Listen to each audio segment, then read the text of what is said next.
বিএনপির ভারপ্রাপ্ত চেয়ারম্যান জনাব তারেক রহমান আপনাদেরই সন্তান, এই বগুড়ার সন্তান।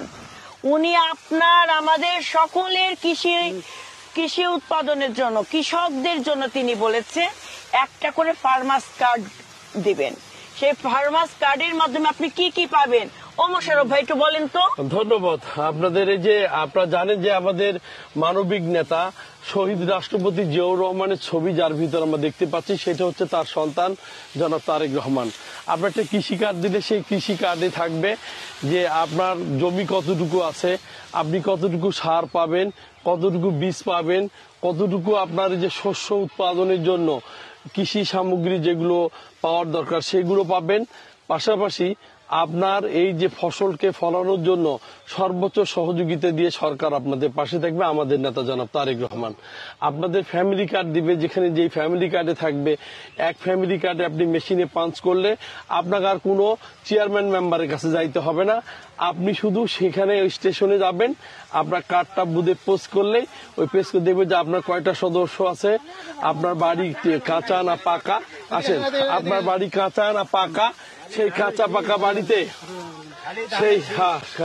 সেই কাঁচা পাকা বাড়িতে আপনার থাকবে হচ্ছে আপনার পরিবারের সদস্য কয়জন, আপনি ওই সেই মনে করেন যে ওই কার্ড থেকে পাবেন 20 কেজি চাল, 3 কেজি আলু, তারপর হচ্ছে 2 কেজি তেল, 1 কেজি পেঁয়াজ, 1 কেজি লবণ। এরকম সুযোগ সুবিধাগুলো তৈরি করছে আমাদের প্রিয় নেতা জনাব তারেক রহমান। তো বিগত সময় কিন্তু আমরা পাইনি, দলীয়করণের কারণে আমাদের লোকজন কিন্তু ভালো মতো রেশন পাননি, ডিলার পাননি, বঞ্চিত হয়েছেন। শহীদ জিয়ার সন্তান, বগুড়ার মাটির সন্তান, যিনি শহীদ রাষ্ট্রপতি বেগম খালেদা জিয়ার সন্তান, এবারে আপনার আমার বগুড়ার ভোটে বাংলাদেশের প্রধানমন্ত্রী নির্বাচিত হবে। এটা আমাদের জন্য সবচাইতে অনেক বড় পাওয়া। সেই কথাগুলোই বলার জন্য আমাদের দিদি, আপনি ধরেন এই যে ফার্মার্স কার্ড পাবেন, তারেক রহমান অঙ্গীকার করেছেন, কিন্তু তখনই সেই কাজটা বাস্তবায়ন করা সম্ভব যখন আপনি আপনার ভোটে ধানের শীষকে বিজয় করবেন।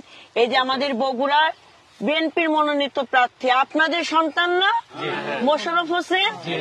আপনাদের মাটি মানুষের নেতা নাকি? আপনার খোঁজ খবর রাখে তো?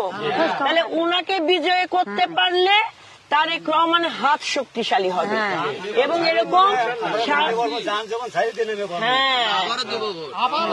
তাহলে 17 বছর পর আপনি ধানে ভোট দিবেন, আপনি আপনার ভোটের অধিকার প্রয়োগ করবেন। তাহলে ভোটটা আমরা কিসে দেব? আবার বলি, ভোটটা আমরা কিসে দেব? কৃষক বাঁচলে বাঁচবে দেশ, সবার আগে বাংলাদেশ।